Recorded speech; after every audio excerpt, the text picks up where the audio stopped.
So the question was, how do you fight someone bigger than you?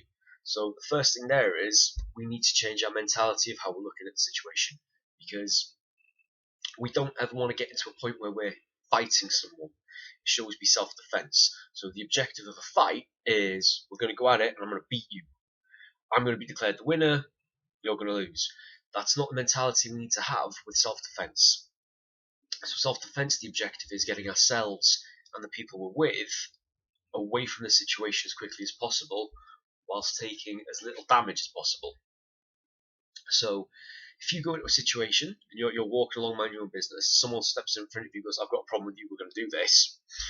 If your brain then goes, okay, they've got kind of thin legs, so I'm going to throw a couple of low calf kicks, jab to the eye, and then bring in a big power punch when they can't see properly, and yeah, that's how I'm going to do this.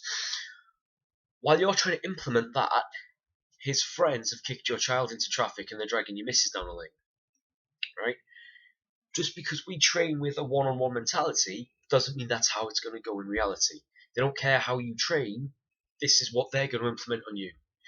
So we want to avoid a match fight if we can. So it shouldn't ever be how do we fight someone bigger than us.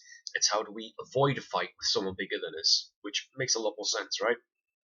So again, using our awareness, we should always be switched on. You're walking around day to day in public should be how you would be if you're driving, and how you're supposed to be when you're driving, maybe not how you actually are when you're driving. So in a state where you're not expecting any specific trouble, but you're aware and keeping an eye out, should any trouble arise, you can spot it and avoid it. So with certain techniques we would use, if the person is significantly taller, instead of trying to hit up to get their jaw, which you can still do, because if you think of if you're somewhere between 5'8" and 6 feet, how tall is a person going to have to be if your 2 foot worth of arm can't reach the jaw? However, that's not always the best option. If they are taller and heavier, trying to hit up to get it isn't always going to be a good thing. So what we would do is we would go low before we go high. So even in a situation, if the person is significantly bigger than me, I'm going to punch down for their groin. Even if I don't hit anything, it's going to get the reaction of making them back up and double over to protect their groin. It's just a natural instinct. If you go for anybody, you just go to throw a strike or a shot at someone's groin, man or woman, they're going to cover up and try to move back. Upon doing this, the head is now significantly lower for me to go for, either from the ear along the jawline to the chin, or if I get the temple, or if I get just behind the ear, that's a good spot to get a knockout as well, because it creates the brain shake. If someone is significantly heavier than you, we don't want to let them push us up against anything. So I don't want to be underneath on the ground. I don't want to be on the ground at all if I can help it. I don't want to be pushed up against the car. I don't want to be pushed up against the wall. I don't want to be cornered anywhere in any type of position or situation where I'm going to have to carry that person's weight. Yeah, so it's not always, they're heavier, so when they swing a wild punch, even if they don't know what they're doing, it can still cause damage, which is true. It's more that I don't want to get in close quarters with them where they can just make me carry their weight, because it's going to tire me out and it's going to tie me up from doing things I want to do.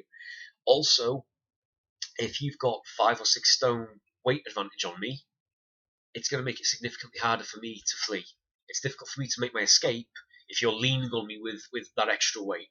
So if they're bigger, if they're stronger, if they're heavier, the key factor is 1, get out of the mentality of how do I fight this person, because we're not fighting them. 2, awareness is key. Awareness is everything. If I can see the guy at the end of the road covered in blood, foaming at the mouth, carrying a machete, I know to go a different street. I can avoid it altogether. 3, we don't want to let them pin us up against anything. 4, we don't want to be trying to hit up to get them. It will work, but it won't be as effective. We bring them down to our level. I will probably put other videos on to do this later. I will link a Lee Morrison clip under this, where he demonstrates the low then high concept of bringing the guy over so you can crack him in the skull. As always, any questions, comments, suggestions, let me know, and I will do my best to answer them, as I'm doing with this series of clips right now.